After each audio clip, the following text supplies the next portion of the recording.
Dígale, Cristo te ama, yo también te amo. Este es el día que el Señor ha hecho.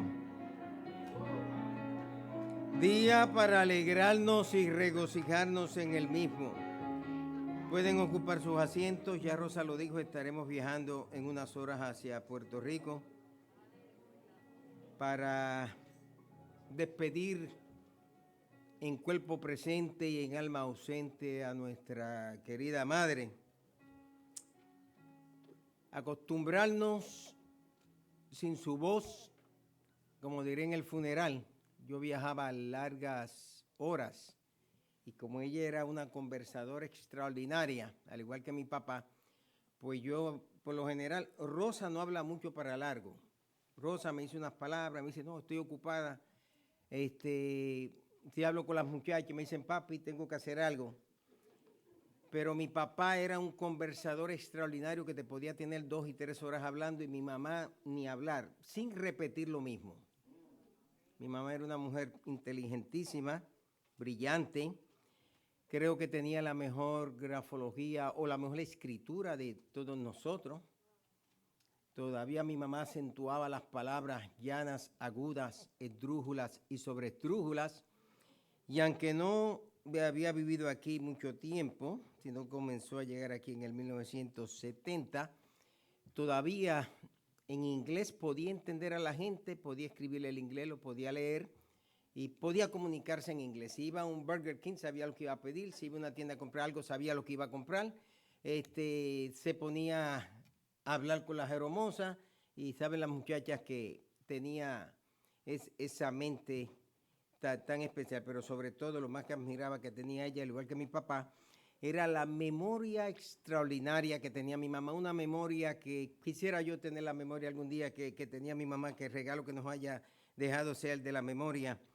Y era experta llevándonos al cementerio municipal viejo de Guayama. Por tiempo le daba con eso y decía, vénganse, ya no era pequeña, después era teenager, y allí se iba a contarnos las historias. Pregunta a ver la tumba de tu abuelo Leopoldo, es esta es Leopoldo, y esta es la tumba de Mayú Grande, y aquí está Agustín, aquí está Filomeno, aquí está Josefina, aquí está el tío de ustedes, Yera, de la barriada Marín, y ella se iba a la tumba del abuelo Leopoldo a contarme las cosas buenas y malas de él. Por lo general terminaba diciendo, tu abuelo era muy mujeriego, pero era un hombre trabajador. Y allá me contaba de mi abuelo Filomeno, allá me contaba del tío abuelo. Así, ella era un storyteller para la familia. Y creo que eso es lo más que echaremos de menos, el hecho de que era una extraordinaria comunicadora, siempre tenía algo que decir, leía todos los días su periódico, leía libros, en ocasión cuando yo tenía que corregir las pruebas de algunos de los libros, ella me decía, déjame ayudarte, leía algo y marcaba y me decía, mira, esto debe ponerlo de esta manera, no ponga esto después, ponlo antes, que suena mejor. O sea, mi madre era una mujer muy inteligente, al igual que mi padre. Y sabemos pues que cumplió su misión, 93 años, la meta de ella era llegar a 90 años. Ella decía, yo quiero llegar a los 90. Llegó a los 90, cogió un reintegro, cogió un extra, llegó a los 93 y al buen Dios le plació llamarla a su presencia y los que tienen madre saben, pues uno es ahora irse desacostumbrando a su presencia y desacostumbrándose a su voz, pero sí sabemos que tomó el camino de todos los mortales, el camino que nos toca tomar a cada uno de nosotros cuando llegue esa hora. Les quiero invitar a acercarnos a Juan capítulo 21, versículo 15. Y me gustaría hablar bajo esa temática, esa pregunta, ¿me amas? Es la pregunta que quisiera que los próximos minutos el Espíritu Santo me pudiera ayudar a desarrollar ante ustedes, ¿me amas? Y cuando pensamos en esta porción bíblica, dice, cuando hubieron comido, versículo 15, Jesús dijo a Simón Pedro, Simón, hijo de Jonás, ¿me amas más que a estos? Y el Señor le dijo, y él le dijo al Señor, Señor, tú sabes que te amo. apacienta mis corderos. Sigue la historia y el Señor vuelve y le pregunta, Simón, hijo de Jonás o Simón Bar Jonás, ¿me amas? Ahora sin el estos. Señor, tú sabes que te amo, pastorea mis ovejas. Por tercera vez le dice Simón Bar Jonás, que significa Simón, hijo de Jonás, o hijo de Juan. Jonás también significa Juan. Simón, hijo de Juan, ¿me amas? Pedro, ya entristecido, le dice, Señor, tú sabes todas las cosas. Tú sabes que te amo. Entonces le dice, apacienta mis ovejas. Y luego que le da esas palabras, le dice a Simón Bar Jonás, sígueme.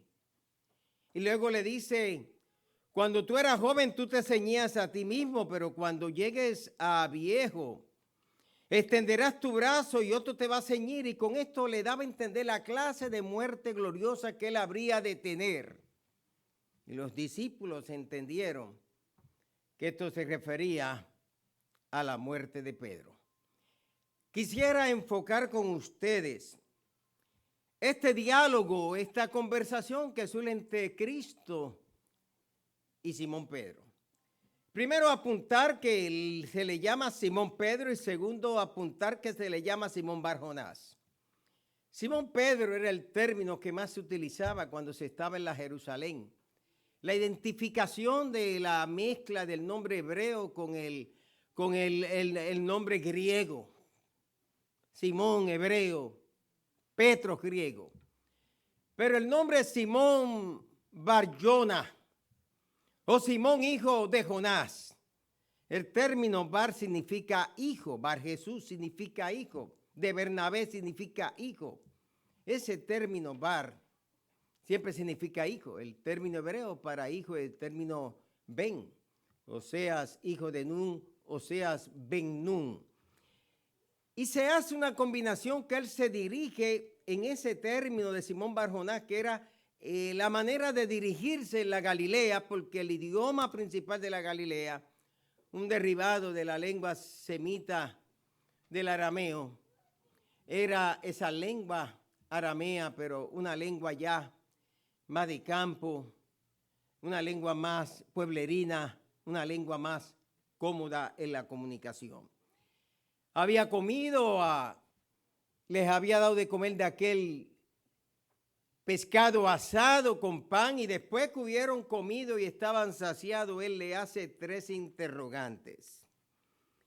Es un diálogo que solamente se encuentra en la tradición de Juan, algo característico, algo de individualidad que de este evangelio, que como llamaba San Agustín en su Suma Teológica para él y para los grandes teólogos, el evangelio de Juan era la Suma Teológica.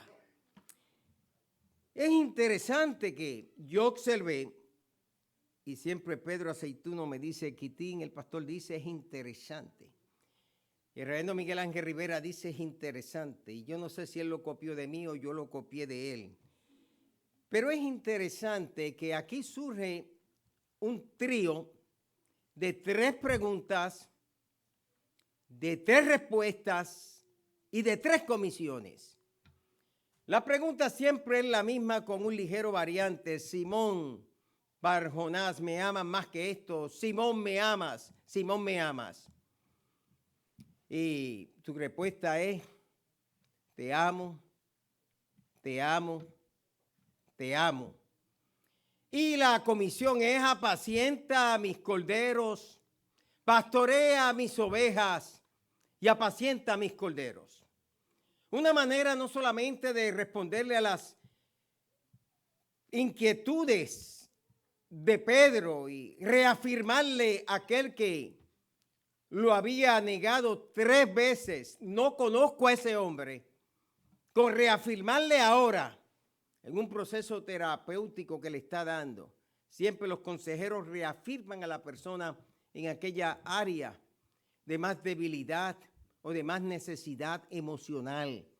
Hay áreas que no se deben afirmar, pero el consejero procura reafirmar a personas cuando la persona pierde su autoestima, cuando la persona comienza a desvalorizarse, cuando la persona comienza a meterse en el cuarto de una culpa pasada, cuando la persona se encierra en una acción que hizo que nunca debió hacer, cuando eso le impide al ser humano desarrollar todo su potencial. Y Cristo está aquí en un proceso terapéutico que le está dando al alma de Simón Pedro. Simón Barjonás tenía un problema almático.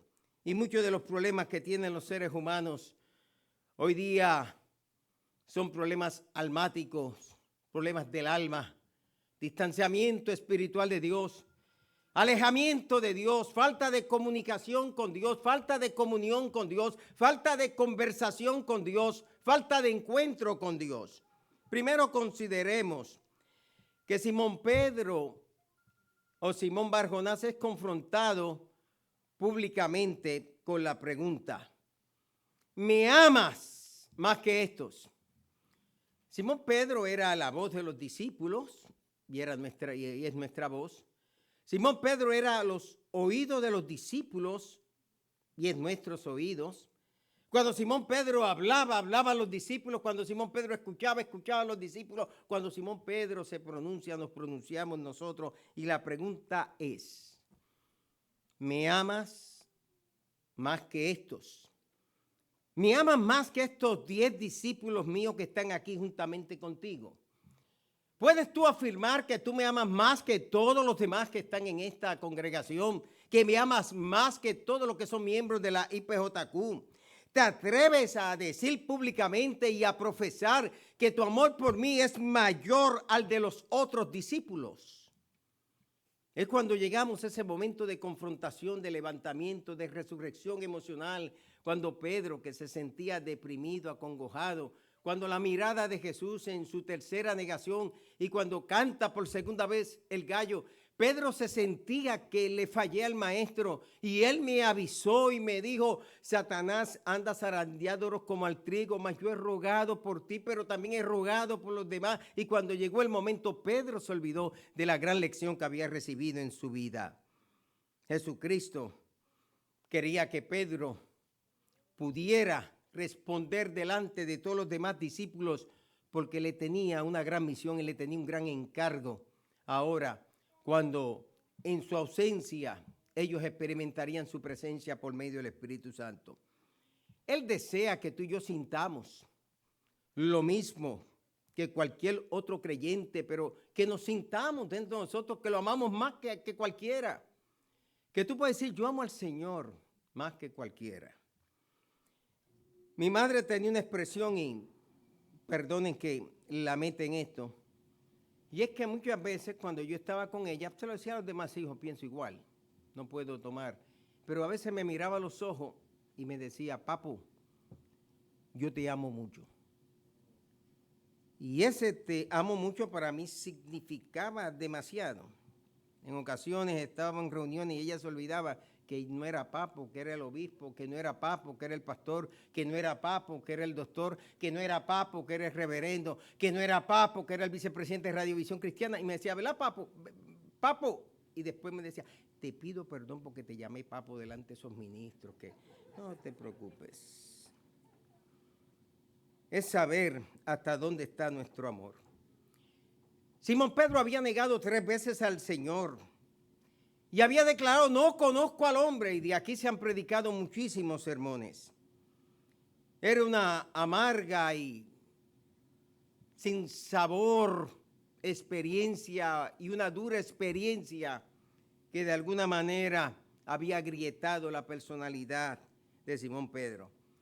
Pero ahora el Cristo resucitado, que trae esperanza, la esperanza que después de la muerte hay vida, la esperanza de que yo pongo mi vida, nadie me la quita, yo tengo poder para poner mi vida y volverla a tomar. Como dijo el salmista cuando Cristo habló un milenio antes: no moriré, sino que viviré y contaré las grandes cosas que el Señor ha hecho por mí, o que Jehová ha hecho por mí. Cuando leo los salmos, escucho a Cristo hablando antes de haberse encarnado en la tierra.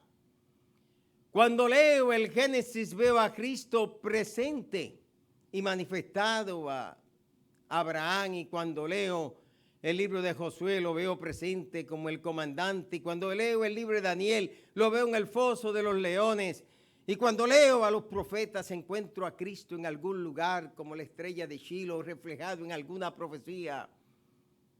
Y cuando leo el libro de Daniel lo encuentro en esa gran piedra que hiere la estatua y la desmorona y la estatua cae totalmente. Cuando leo algún escrito del Antiguo Testamento y leo el libro de Esther, lo encuentro como aquel que intercede y dirige todas las cosas. Pero cuando leo el libro de Ruth lo encuentro como el Goel, el que redime. Veo la esperanza cuando leo los reyes y primera y segunda de Samuel. Veo en David a Cristo, en un Salomón veo a Cristo. Y donde quiera que busquen la Biblia en el Antiguo Testamento, si lo deseo hacer, encontraré a Cristo en todos esos lugares. Ellos habían desayunado. Es la tercera cena que él tiene con ellos.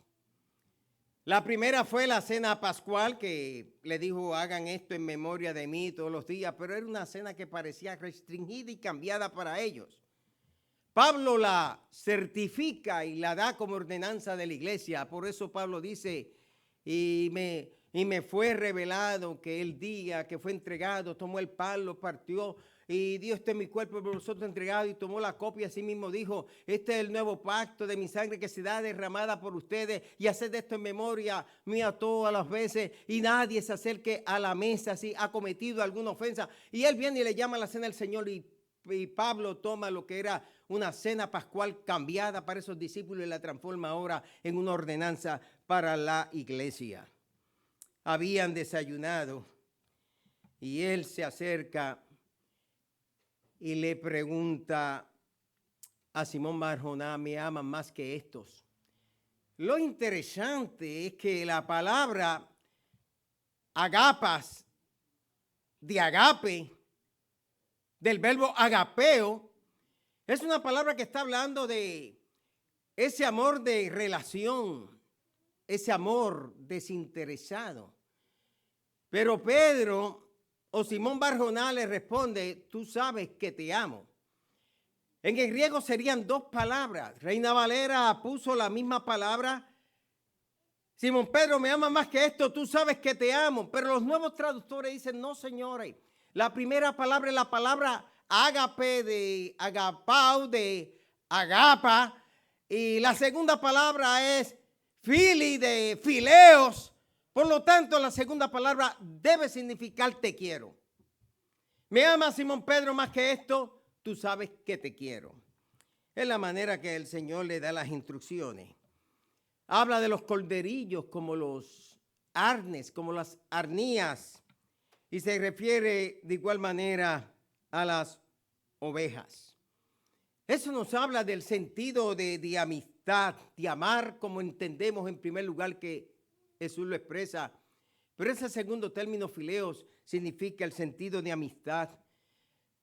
Y ha dicho Alfonso Ropero que implica el sentido de besar, que era una manera todavía las costumbres orientales de que se encuentran y se besan. Lo segundo que observo es que Simón Pedro, después de esta pregunta, que le pregunta Simón Pedro, Simón Barjona, yo quiero que tú me digas, ¿tú me amas a mí más que toda esta gente que está aquí? Tú sabes que te quiero. Pero ahora viene una segunda interrogante. Y la segunda interrogante, Pedro le tiene que responder, sí, Señor, tú sabes que te amo. Y ese sí, Señor, tú sabes que te amo, iba corriendo de continuo. Te amo, te quiero. Sí, Señor, tú sabes que te quiero. Y el Señor le dice en esa primera, apacienta mis corderos.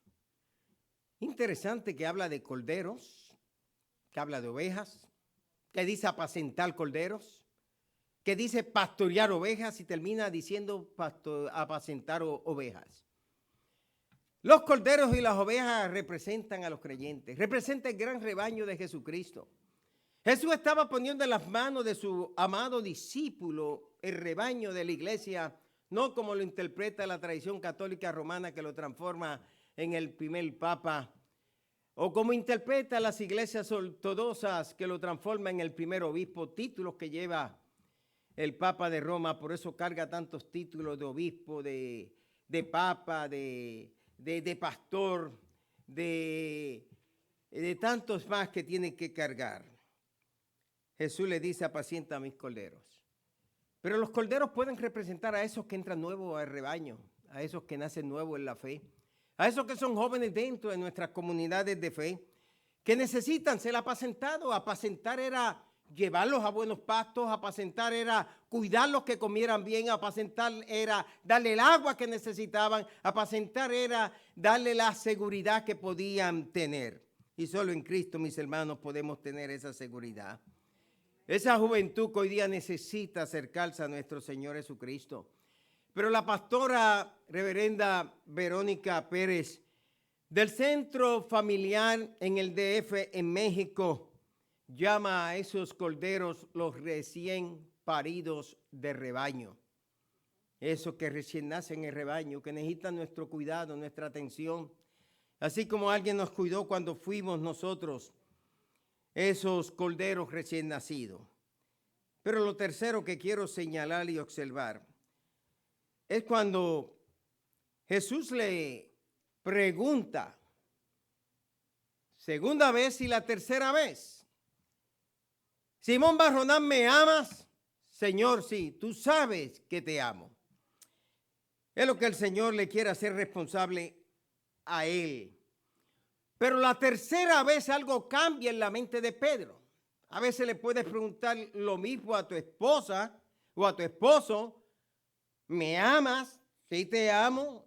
Y al rato: ¿me ama? Sí te amo. ¿Me ama? Sí te amo. Y es posible que la tercera vez la persona comience a molestarse contigo.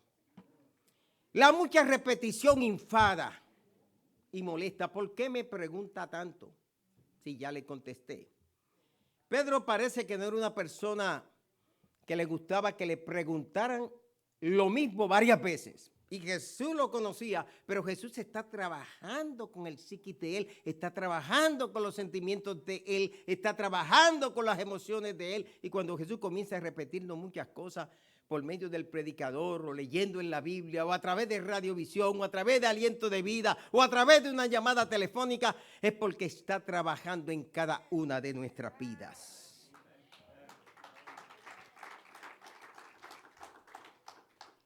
Simón, hijo de Jonás, ¿me amas?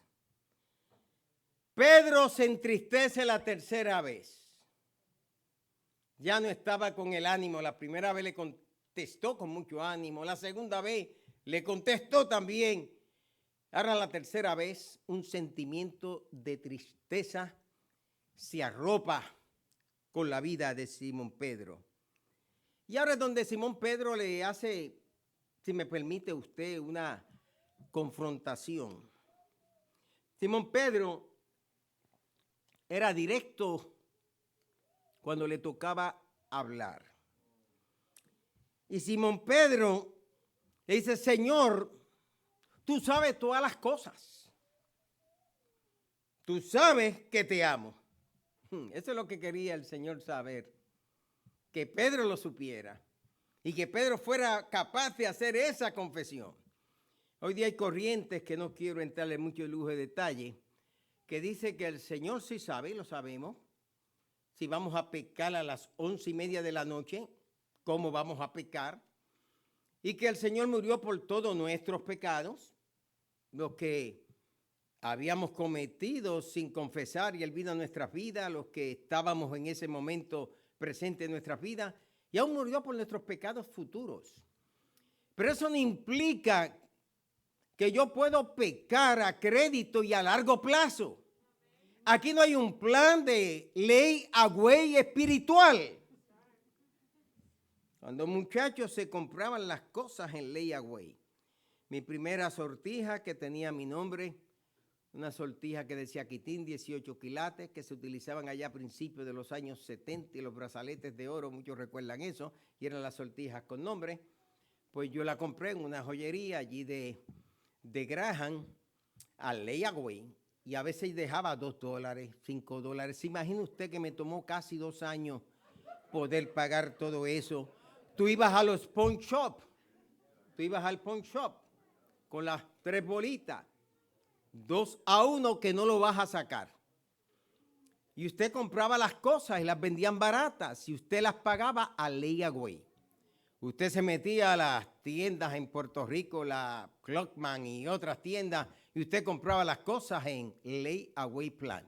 En todas, todavía yo creo que existen muchas de nuestras tiendas hispanas. Saben que nuestra mentalidad es que queremos algo, pero no lo tenemos, pero el vendedor dice, es mejor asegurarme de que la persona lo pague poco a poco, si se olvida lo deja, y si llega un día, viene y lo paga completo y lo saca. Hacíamos nuestro ahorro de Navidad en un club. ¿Cómo le llamaba Rosa al club que se hacía? Christmas Club. Todos recuerdan que había que sacarle una cuentita en el banco para ir poniendo ahí $5, $10, para cuando llegue el tiempo de Navidad, usted sacar eso. Eso era solamente una cuentita del Christmas Club. Tan pronto sacaba, se caía la cuenta. Y usted volvía y sacaba otra de nuevo en enero. Iba poco a poco depositando. Y hoy se está tratando de enseñar lo que algunos llaman un nuevo hipercalvinismo, lo que algunos por ahí están enseñando, especialmente algunos dentro de la cultura coreana, lo enseñan mucho, porque vienen de fracciones presbiterianas, y respeto a la iglesia presbiteriana, de que si tú pecaste, no tienes que sentirte triste porque pecaste, no tienes que ir llorando confesando tu pecado. Si al final de cuentas Jesucristo murió por ese pecado que Él sabía que tú ibas a cometer. Señor, tú sabes todas las cosas. Claro que el Señor sabe todas las cosas, pero también tú sabes todas las cosas. El Señor le puede decir, pero Pedro, tú también sabes todas las cosas. Y sabes lo que te conviene y sabes lo que no te conviene. Desde luego, si fallamos a Él y todos somos propensos a fallarle a Él. Dice la Escritura, abogado tenemos para con el Padre a Jesucristo su Hijo. Inmediatamente es acercarnos al Padre Celestial fuera de un confesionario. Aún en la iglesia evangélica no practicamos, aunque algunos lo hacen, llamar al ministro. ¿Cuántos no llaman a su pastor? Pastor, tengo que sentarme delante de usted y quiero solamente que me escuche y le vengo a confesar el pecado que cometí.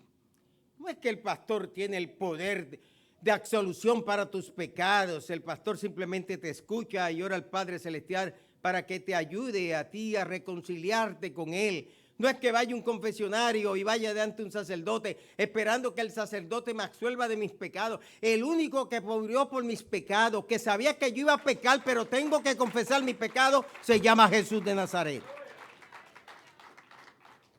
Así que no te mesas en esa hamaca de que cometí una falta y no tengo que preocuparme, porque ya voy a crear el hábito de que como no tengo que preocuparme y Él murió por mis pecados, pues ya yo no tengo que hacer nada más. Mucho cuidado. Ahí está. Era preguntarle lo mismo, era contestarle lo mismo. Nuestro amado Salvador no quiere divagaciones en nuestra vida, no quiere un sí, después no es que te digo esto y después te digo lo otro, no es que sentí primero y luego que siento de otra manera. Es entender que Él quiere levantarnos y quiere restaurarnos a cada uno de nosotros espiritualmente. Si lo hemos negado, Él nos lleva a que entendamos que Él nos puede levantar y nos puede restaurar. Pero termina esto diciéndole a Pedro, y aquí voy aterrizando, Santiago, si me ayuda para hacer un aterrizaje, porque lo próximo se lo estaré predicando en otra ocasión, mayormente que cuando Pedro, después de todo lo que sucede, se pone a cuestionarlo, ¿y qué de este? ¿Y qué de ti? ¿O qué te importa a ti? ¿Por qué me tratas de cambiar de conversación? ¿Por qué te estás preocupando de Juan cuando Juan tendrá su problema? Y una de las cosas que después que él hace la tercera confesión, Simón Pedro, ¿me ama más que esto? Señor, tú sabes que te amo. Simón Pedro, ¿me ama? Señor, tú sabes que te amo. Simón Pedro, ¿me ama? Señor, tú sabes todas las cosas. Tú sabes que te amo. Simón Pedro me ama. Señor, te quiero. Simón Pedro, me amas. Señor, te quiero. Simón Pedro, me amas. Señor, te quiero. Pero hay un verbo ahí, que es el mismo verbo que él utilizó cuando, permítame decir, tuvo el primer encuentro en lo que yo considero unos 4 llamamientos que le hizo a Simón Pedro. Si tomamos los evangelios y vemos las ocasiones y aún a los discípulos las repeticiones de las tradiciones. Y es que le dijo un término completo: venid en pos de mí, os haré pescadores de hombres. Y en otra ocasión dijo: seguidme. Y otra vez digo: sígueme. Y ahora el Señor termina aquí diciéndole a Simón Barjonás, y me parece todo este lenguaje era en lengua aramea, porque la Galilea hablaba el arameo. Era en lengua aramea, todo este diálogo.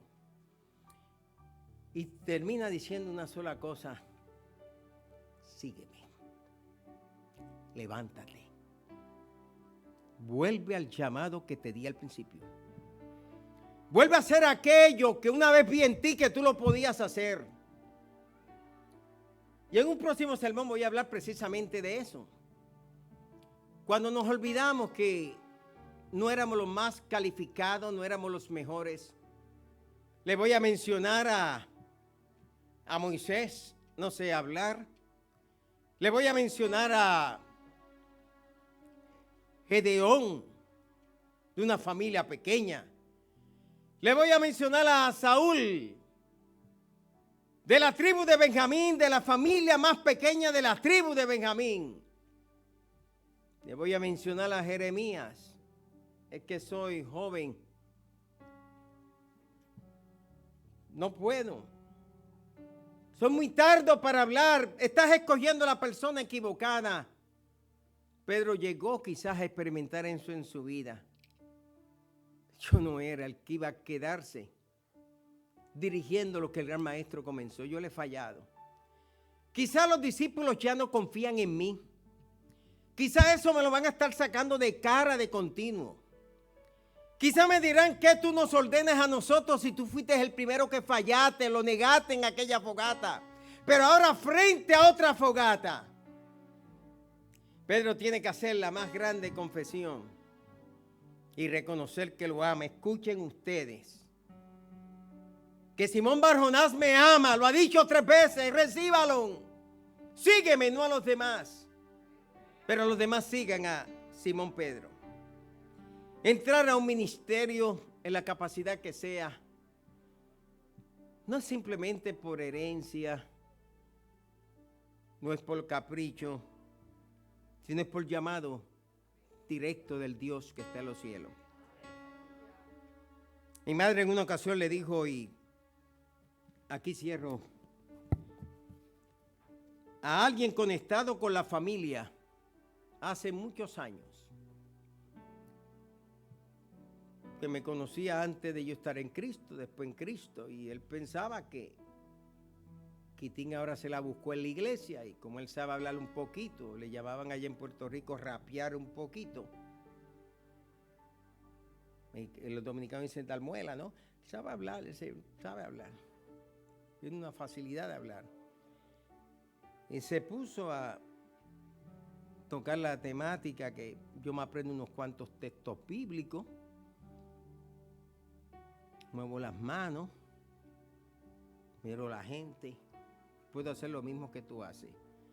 Ya le dijo, mira nene, tú tienes los pies muy chiquitos para ponerte los zapatos de mi hijo. Y yo soy de pie chiquito en realidad, yo soy 8,